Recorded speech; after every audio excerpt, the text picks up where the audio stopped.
Alright, YouTube. Well, yet another video. I haven't done a gun review in quite some time, and I've actually had this firearm for a very long time. I love it. It's by far my favorite. This is my AR-15, and we'll get into great detail and what I've learned, and who knows, maybe you'll pick up a thing or two about ARs if you're looking to buy. This is a Smith Wesson AR Magpul edition. I have friends in the service, some like, some dislike Magpul.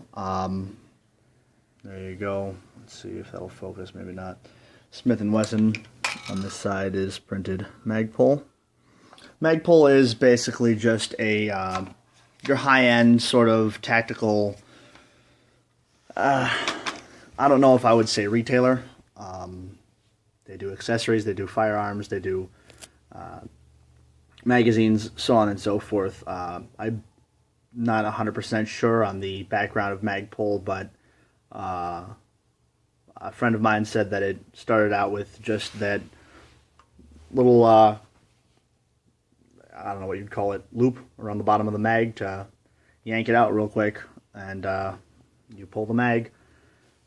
Hence the company was born. Once again, that's not my words. However, I have an old this steel GI magazine in here. I also have a few of the Magpul ones, but I like a little bit of different color in there. Got your Magpul. You can see my hand is quite a bit larger, so it's I would call it a small foregrip, if you will. I recently attached, and just to be silly, these are actually Magpul brand, I don't know if you can see it, little MOE on the left hand side there, rails. I swapped out the, what you call it, flip up sight in the rear, which was Magpul, to the carry handle, which obviously does have a sight in it.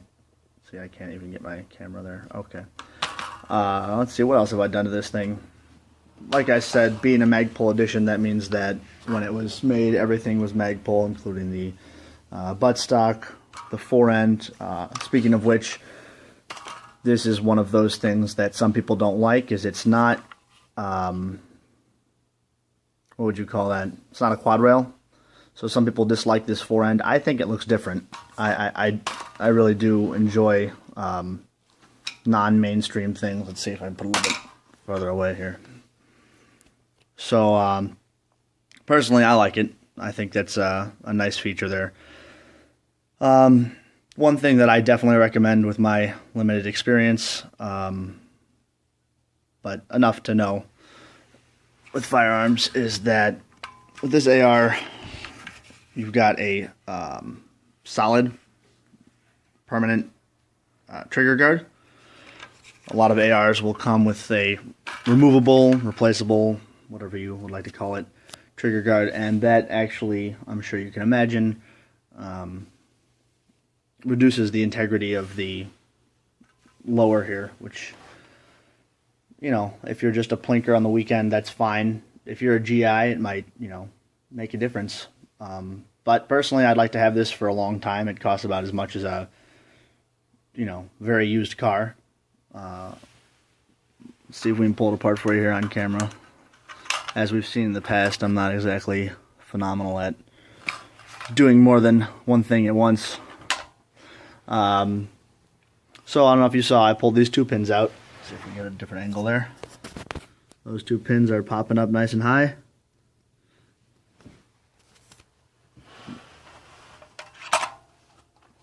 So, when you buy an AR, if you are viewing and you know nothing about guns,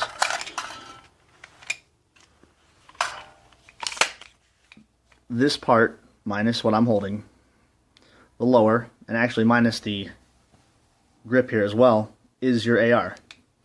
Once you have just this section, minus the trigger, minus the grip, minus the stock, once you have this, you have an AR. That's the only part that's actually really registered to you.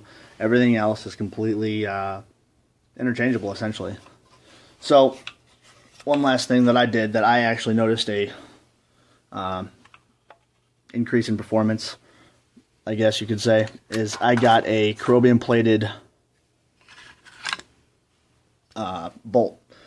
It's dirty now because we just went to the range recently. I haven't gotten around to cleaning it yet. But the chromium plated bolt, essentially, if you can actually see my fingers, it just deters and pushes away all kinds of dirt. So it's going to stay cleaner longer, and when you do clean it, all you really have to do is touch it or wipe it off with a dry towel. I might as well combine a video here. I was going to do another video of how to take apart a bolt, because a lot of AR owners, new AR owners, don't actually know, and it really is quite simple. But that is the AR. A lot of fun. I have it chambered in 5.56. You can always, what I call, shoot down. So I have it chambered in 5.56. I often shoot 2.23 just because it's cheaper. I'm shooting paper. Why spend the extra money on ammo? For those that don't know, you cannot shoot 5.56 out of a 2.23. Like I said, that would be shooting up, in my, own words. You don't want to buy hotter ammo than a gun is designed for obvious reasons. We're gonna step over here real quick to the table so I can show everyone how to take apart a bolt. As far as like cleaning goes, I won't completely dismantle everything, but first things first, grab a knife or a really fine pen or a pin, paperclip even. There's a little cotter pin right here, or something similar to a cotter pin. And pull that out. That's what holds in your firing pin, which will come out next. Actually, hold on. I'm going to change hands here despite my grease. Well, Jesus Christ. I was going to show you something beforehand, but that's alright. So this is your firing pin, and where that came out of is just straight in there. When you do put it back in, just because I have a phone in my hand, I can't really do it two-handed here. But you can actually go in through here, and it will rest in there. And that little groove, wait a minute, where's my groove? I can't see it on the camera. There we go. A small groove in there is what keeps what the cutter pin keeps it from falling out. Alright, so I don't know if you just saw that, but I turned this sideways here. Alright, your firing pin actually goes through that entirely, preventing your, I don't actually even know what that's called, but preventing that from spinning. And you need it to spin. You saw how I pushed that in there, maybe. I'll do that one more time for you. If I can even do it one-handed, I feel like I'm going to throw this thing. Alright. So, push your end of your bolt in here. Pull out that piece of metal, which you won't actually get to see me do because it's a little sticky right now. Alright, so your firing pin actually goes through that hole there. Let's focus, maybe? No? Hello? Okay. Preventing that from turning. And then you can pull out this entire item here. Okay, so your firing pin actually ends up in there. That's where the tip of the firing pin comes out. Let me see if I can get this thing to focus. This is not doing so well right now. Alright, and what you just saw is where that piece comes out of. That there taps on your on the back of your round, and magic occurs, or a bullet comes out the end of your firearm. Anyways, as far as cleaning goes, I honestly just use some cotton Q-tips, ear cleaning devices, to get in some of those little nooks and crannies. What I've learned recently is you're supposed to keep your guns dry. So after you oil it, you dry it off real well. Honestly, with this Carobium bolt, I leave a little bit of oil on there. Point being is because it wipes off really, really easily. It's extremely easy to clean. It's really pleasant, actually. But stick a little cotton swab or a Q-tip right in that. Let me see if I can get this to focus. What's going on here? Right in this. This is your gas chamber, the end of your gas chamber, to cycle your rounds, essentially. We'll have to do another video another time to give you further detail on it. But long and the short of it is, you want to make sure that's clean, dry. Definitely clean and dry. Clean off all the parts. Real simple to put it back together. Hopefully I can do this with one hand before I hit my time limit on videos on this account for YouTube. Oh. It will only go back together properly one way. So if something's not staying or something's not fitting, chances are you're doing something wrong. Sorry, I'm not even looking at the camera here. So, always fun with one hand. That could go a few different ways.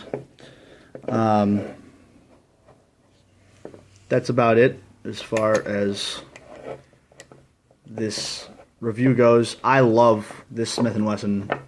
I've shot in quite a few of them. Honestly, with my experience, every AR feels different to me. Like a car, some of them feel a little bit more rattly, loose. Some of them are too tight. Well, but one way or another, they all have a different feel. They all shoot differently. I can't do this with one hand right now. But so far, I haven't seen one I don't enjoy. My AR is a blast, though. It's an expensive gun to shoot. It's an expensive gun to purchase. But honestly, I would never say it wasn't worth it. Thank you, YouTube. I hope you enjoy. Leave comments, questions, recommendations, or requests for new videos in the future.